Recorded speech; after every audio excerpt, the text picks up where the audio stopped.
ناظرین محترم السلام علیکم ورحمۃ اللہ وبرکاتہ۔ حضرت آدم سے لے کر حضرت خاتم صلی اللہ علیہ وآلہ وسلم اور حضرت امیر المومنین علی بن ابی طالب علیہ السلام تا امام مہدی دی آخر الزماں عجل اللہ تعالی فرج الشریف اور تمام مومنین مومنات کی خدمت میں ولادت باسعادت چرخ امامت کے دوسرے اختر تابناک امام حسن مجتبی علیہ السلام کی ولادت باسعادت کی مبارکباد پیش کرتا ہوں۔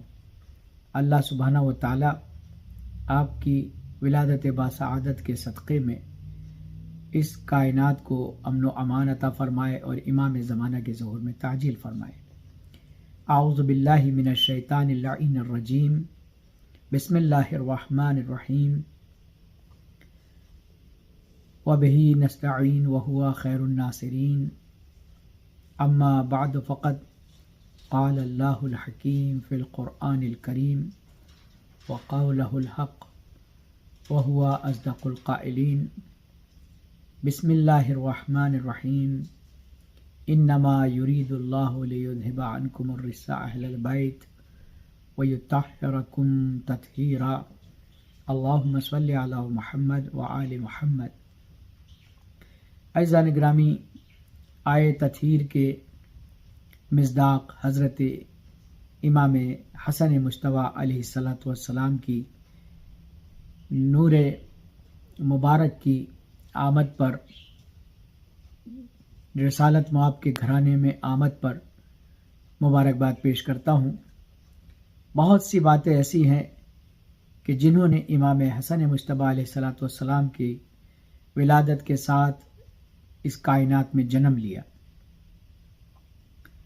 سب سے پہلے آج اس کی ولادت باسعادت ہے کہ جس کے ذریعے سے اللہ سبحانہ و تعالی نے رسول اللہ کی نسل کو جریان عطا فرمایا اور اللہ کے حبیب نے آپ کو صبت اکبر کہہ کر پکارا۔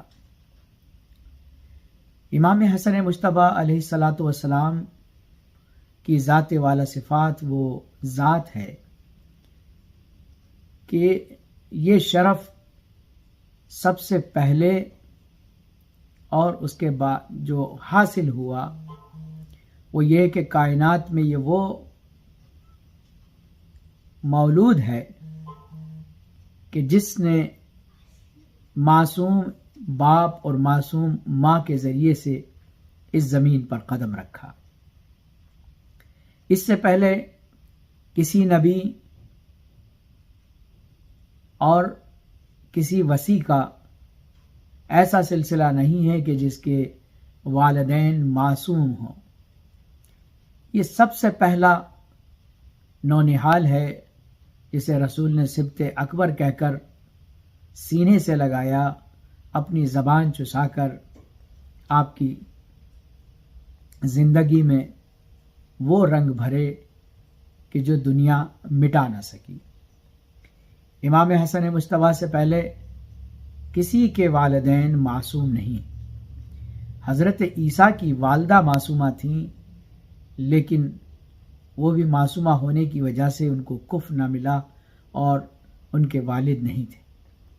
لیکن حسن مجتبی کے والد ماجد حضرت علی علیہ السلام، والدہ حضرت فاطمہ بنت محمد صلی اللہ علیہ وآلہ وسلم اور آپ کے بھائی بھی معصوم، یعنی اس کے بعد یہ شرف امام حسین کو بھی ملا کہ جن کے والدین معصوم ہیں، لیکن پہلا مولود ہونے کا شرف صرف اور صرف کائنات میں امام حسن مجتبی علیہ السلام کو ہے۔ کائنات میں تمام انبیاء اوصیاء کے تاریخ میں یہ پہلا بچہ ہے کہ جس کے لیے عقیقہ کیا گیا اور رسول کا یہ پیار دنیا اسلام کے لیے ایک سنت مؤکدہ بن گیا، تاکید شدہ سنت کہ جس کا کرنا انسان کے لیے بہت ہی بہتر عمل ہے۔ آپ کا اسم مبارک حسن، آپ کی کنیت ابو محمد اور آپ کا لقب مجتبیٰ ہے۔ آپ کی تاریخ ولادت 15 رمضان المبارک 3 ہجری مدینہ منورہ میں، آپ کی شہادت 28 صفر 50 ہجری ہے، وہ بھی مدینہ منورہ میں۔ آپ کی حیات 46 سال جس میں اور 5 ماہ ہے۔ آپ کی امامت 10.5 سال چلی۔ آپ کے والد ماجد حضرت علی بن ابی طالب اور آپ کی والدہ گرامی حضرت فاطمہ زہرا سلام اللہ علیہا ہے۔ یہ رسالت مآب کے دور میں پائی جانے والی وہ معصوم شخصیات ہیں کہ جو اپنی اپنی جگہ پر سردار ہیں۔ رسول خدا سردار انبیاء ہیں، حضرت علی سردار اوصیاء ہیں، حضرت زہرا سیدۃ النساء العالمین ہیں، اور یہ دونوں بھائی سیدہ شباب اہل الجنہ ہیں، یعنی یہ سرداروں کا خاندان ہے۔ آپ کو آپ کے دوست اور دشمن سب بڑی عزت کی نگاہ سے دیکھتے تھے، اور دشمنی بھی لوگوں نے بہت کی، لیکن آپ کے طرز عمل نے، سلیقہ حیات نے لوگوں کو آپ پر گریہ کرنے پر مجبور بنایا۔ رسول اللہ سے جب پوچھا گیا تو آپ نے فرمایا کہ حسن کیا ہے؟ کہا کہ کائنات کی تمام نیکیوں کو اگر مجسم کر دیا جائے تو وہ حسن کی شکل بنے گی۔ آپ نے اپنے اس نواسے کا نام حضرت موسیٰ کے بھائی حضرت ہارون کے فرزند کے نام پر آپ کے دونوں بیٹوں کا نام رکھا۔ حضرت موسیٰ کے بھائی حضرت ہارون، اور یہی نسبت رسول اللہ نے علی کو دی، یا علی انت بمنزلتی ہارون من موسیٰ انہ لا نبی بعدی، اے علی آپ کی نسبت مجھ سے ویسی ہی ہے کہ جو ہارون اور موسیٰ میں تھی۔ انہ لا نبی بعدی، فرق یہ ہے کہ موسیٰ کے بعد ہارون نبی تھے، لیکن میرے بعد کوئی نبی نہیں آئے گا، یعنی تم میرے وصی اور میرے جانشین ہو۔ وصایت آپ کو اس لیے دی گئی کہ آپ کو اوصیاء کا سردار بنانا تھا، چونکہ آپ سردار انبیاء کے وصی تھے۔ حضرت ہارون کے فرزندوں کا نام تھا شبر اور شبیر، جس کو عربی میں کہتے ہیں حسن اور حسین۔ تو آپ نے حسن اور حسین آپ کے نام، اپنے نواسوں کے نام رکھے۔ حسن یعنی نیکی، جس کو حسنات بھی آپ کہتے ہیں۔ تو امام حسن مجتبیٰ علیہ الصلوۃ والسلام کو رسالت مآب نے سبط اکبر کہہ کر پکارا، اپنے سینے سے لگاتے، سینے پر سلاتے، بلکہ دنیا کو بتایا کہ قرآن اور اہل بیت میرے لیے برابر ہے، قرآن میرے سینے میں پلا ہے، اہل بیت میرے سینے پہ پلے۔ رسالت مآب کی نسل جریان کو امام حسن مجتبیٰ اور امام حسین شہید کربلا کے ذریعے سے آگے بڑھایا گیا۔ امام حسن مجتبیٰ کی ذات ہمیشہ حضور کی شفقت اور محبت کا مرکز بنی رہی۔ حضور آپ کے دہن مبارک کو چوما کرتے تھے، اپنی زبان ان کے دہن میں دیتے تھے، اپنے پہلو میں بٹھاتے، اپنے سینے پر سلاتے، اپنے کاندھے پر سوار کرتے ہوئے۔ ایک مرتبہ جب جا رہے تھے تو لوگوں نے کہا کہ کتنی بہترین سواری ہے، تو آپ نے فرمایا کہ یہ بھی کہو کہ کتنے بہترین سوار ہیں۔ مباہلہ کے موقع پر رسول اللہ صلی اللہ علیہ وسلم ابنانا و ابنا کی تفسیر میں امام حسن اور امام حسین علیہ الصلوۃ والسلام کو اپنا بیٹا بنا کر لے گئے۔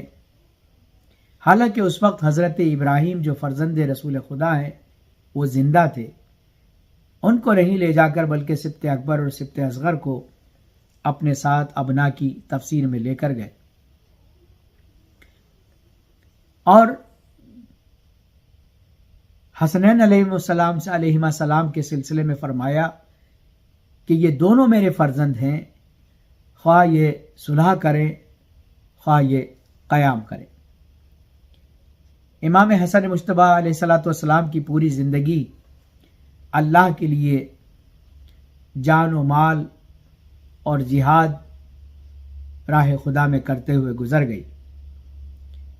آپ کے چشمہ فیض سے دوست اور دشمن سب فیض یاب ہوتے تھے۔ آپ کا دسترخوان مشہور تھا، اور اس دسترخوان کی نعمت پر اپنے اور بیگانے کی کوئی تمیز نہ ہوتی تھی کہ چاہے وہ اپنا ہو چاہے وہ غیر ہو، اس کا بھوکا ہونا، اس کا پردیسی ہونا شرط تھا۔ جو چاہے کھائے اور لے جائے، آپ کے دسترخوان سب کے لیے کھلے تھے۔ آپ کے پدر بزرگوار جناب علی علیہ السلام خود آپ کی شان میں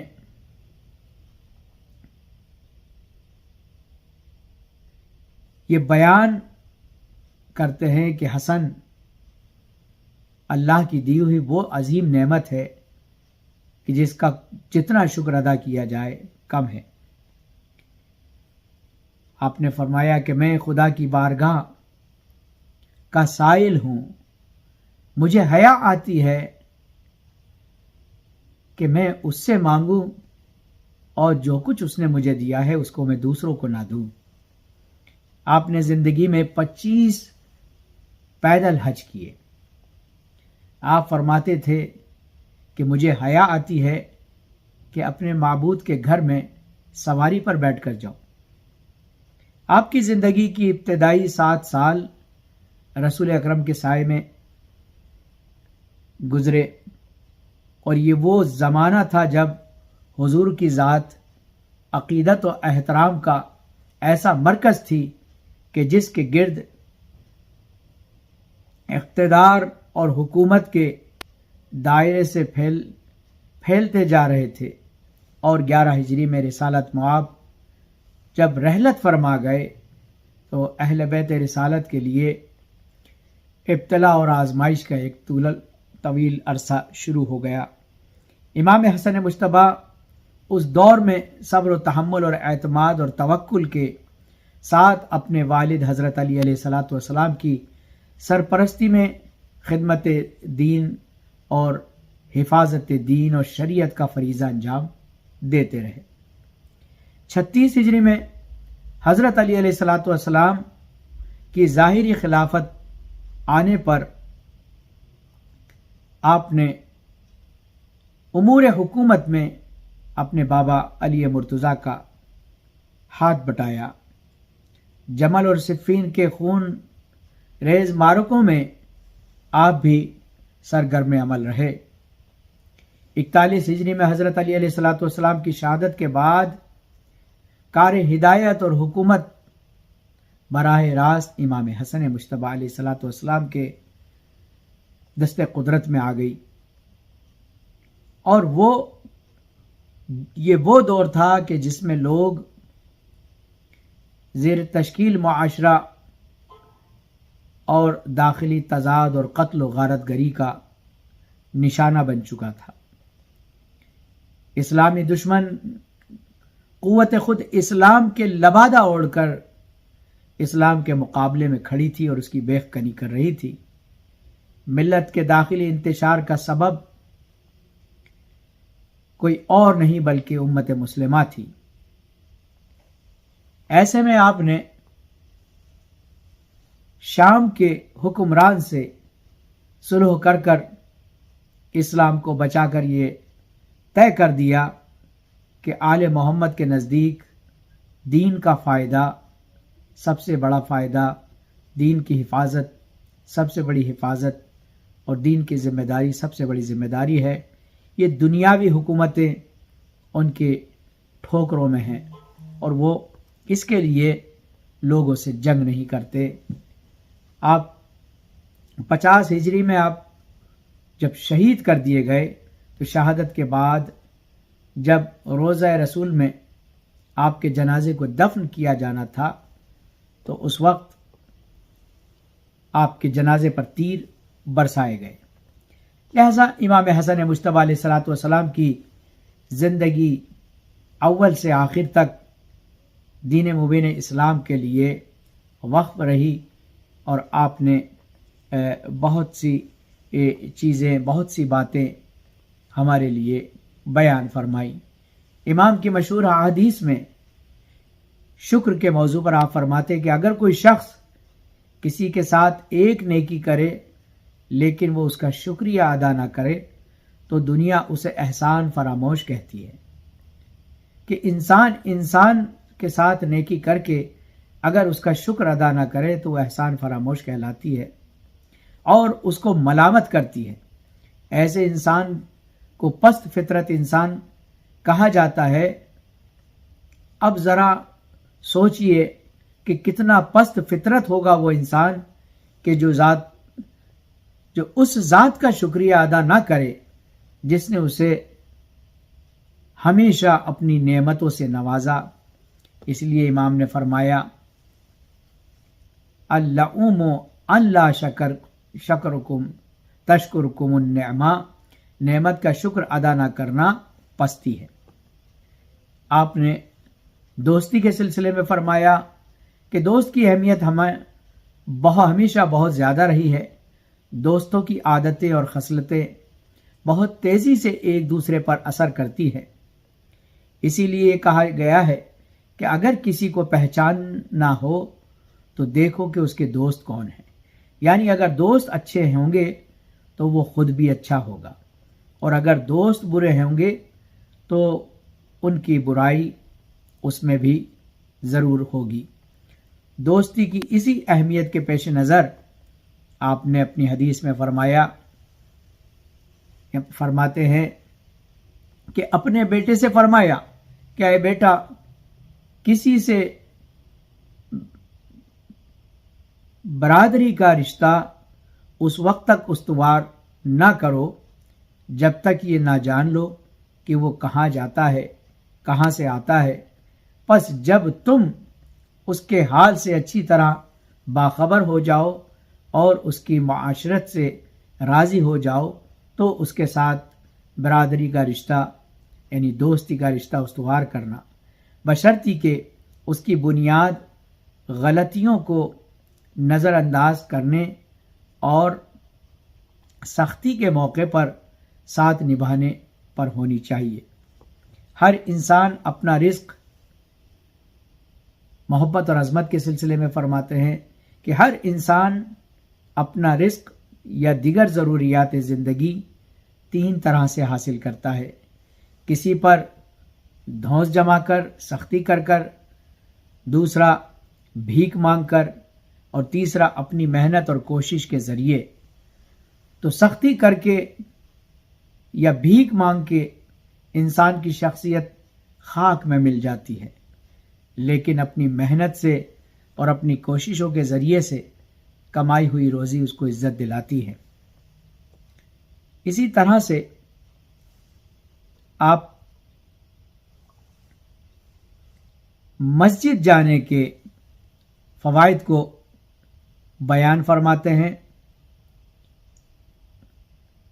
کہ قیامت کے دن خدا سے شکایت کرنے والوں میں سے ایک مسجد بھی ہوگی کہ لوگ نزدیک رہنے کے باوجود اس میں نماز پڑھنے نہیں جاتے۔ اس کی اصل وجہ یہ ہے کہ ہم مسجد کے حاصل ہونے والے انفرادی اور اجتماعی فائدوں کو نہیں سمجھنا چاہتے۔ امام علیہ السلام نے مسجد میں جانے کو فوائد بیان کرتے ہوئے فرمایا کہ جو شخص مسلسل مسجد آتا جاتا رہے اسے 8 میں سے 1 فائدہ ضرور ملے گا۔ پہلا یہ کہ مضبوط نشانی آیات الہی کو سمجھنا اس کے لیے آسان ہو جائے گا۔ دوسرا، مفید دوستی اسے وہاں حاصل ہوگی۔ تیسرا، نیا علم اس کو جاننے کو ملے گا۔ چوتھا، آتی ہوئی رحمت۔ پانچواں، ہدایت دینے والی کوئی بات۔ اور چھٹی، ایسی بات جو اسے پستی سے نجات دلائے۔ ساتویں، خدا سے شرم کی وجہ سے گناہوں سے پرہیز۔ اور آٹھواں، خوف خدا کی وجہ سے گناہوں سے دوری۔ مسجد کے سلسلے میں حضرت امیر المومنین علی بن ابی طالب علیہ السلام فرماتے ہیں کہ جب قمبر نے دیکھا کہ علی باغ سے مزدوری کرنے کے بعد گھر جانے کے بجائے مسجد میں آ کر بیٹھ جاتے ہیں اور نمازیں پڑھتے ہیں جبکہ وقت نماز بھی نہیں، قمبر نے پوچھا کہ مولا، ہر تھکا ہوا انسان اپنے گھر کا راستہ لیتا ہے، آپ اللہ کے گھر میں آتے ہیں اور تھکاوٹ کو بالکل بھلا کر اس کے شکر کے سجدے کرتے ہیں، نماز پڑھتے ہیں، تو آپ ایسا کیوں کرتے ہیں؟ امام نے فرمایا کہ قمبر، تمہارے مولا کے نزدیک مسجد جنت سے افضل ہے۔ قمبر نے کہا، مولا، تمام لوگوں کا اعمال کا ہدف حصول جنت ہے، تو پھر مسجد جنت سے افضل کیسے ہو سکتی ہے؟ اس کا فلسفہ بھی بیان کر دیجئے۔ مولا نے فرمایا، قمبر، جنت میں جانے سے نفس راضی ہوتا ہے اور مسجد میں جانے سے رب راضی ہوتا ہے، اور تمہارے مولا کے نزدیک نفس کی رضایت سے زیادہ رب کا راضی ہونا زیادہ ضروری ہے۔ اسی طرح مولا آنکھ، کان اور دل کے سلسلے میں آپ نے حدیث بیان فرمائی کہ خدا بند متعال نے انسان کو جسم اور اس کے اعضاء اس لیے عطا کیے کہ وہ حقیقت کا ادراک کر سکے۔ آنکھ دنیا میں خدا کی نشانیاں دیکھ کر نیک راہ پر چلے، کان وہ سنے جو اسے اس کے راستے پر چلنے میں مدد کرے، اور اس کا دل شکوک اور شبہات سے پاک اور یقین و اطمینان سے مزین ہو۔ اسی وجہ سے امام نے آنکھ، کان اور دل کے سلسلے میں فرمایا، سب سے اچھی بینائی اس آنکھ کی ہے کہ جو نیکی کے راہ پر لگی رہے، اور بہترین سماعت اس کان کی ہے کہ جو نصیحت کو سنے